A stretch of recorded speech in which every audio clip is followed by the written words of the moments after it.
una kong tanong. Simple lang naman din. Unang tanong. Wala nang paligoy-ligoy, ano? Wala nang paligoy-ligoy. Instant Heads, mahal mo ba si Biancy? Direct to the point na tayo. San, ano ba talaga? Ano na?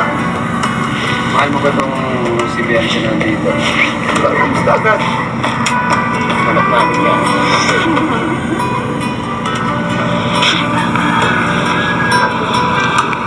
Sige ba? Hindi ka na mahal yan.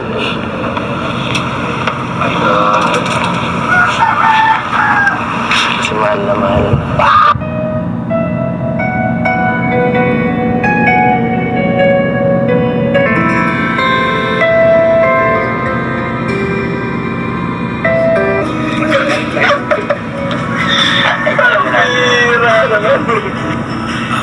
Kaya sinarinig na sinabi niya. Siguro, alam mo naman siguro dito. Ayun, narinig po natin ang sabi ni Kalingap Ido. Ayun naman talaga. Kung kinilig tayo doon sa part 61 mga kaitsi, as in, grabe. Mas lalo tayong pinakilig dito sa part 62.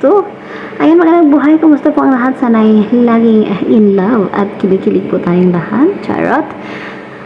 Napansin ko po mga kaitsi na habang tinatanong ni Kalingap Rab si Kalingap Ido kung mahal ba niya si Itzy, hindi muna siya sumagot, at habang hindi siya sumagot ay napapansin ko po na nakatitig po talaga ng malupitan ang ating bibibiyan si kay Eds.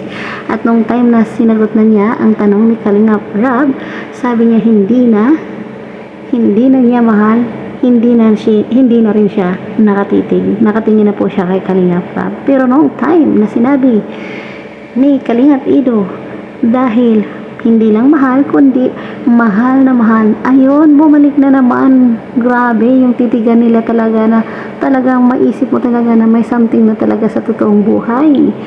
At syempre, tuwang-tuwa naman si Kalingap Rab, at syempre, ang mga nandoon, si Kalingap Gino, kitang-kita po natin ang kanilang mga reaction. At syempre, nai-imagine ko rin po ang mga viewers, paano na lang kagaya ko, di ba?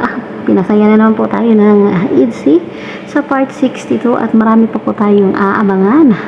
At yun lang muna for now. Thank you so much for watching. God bless us all.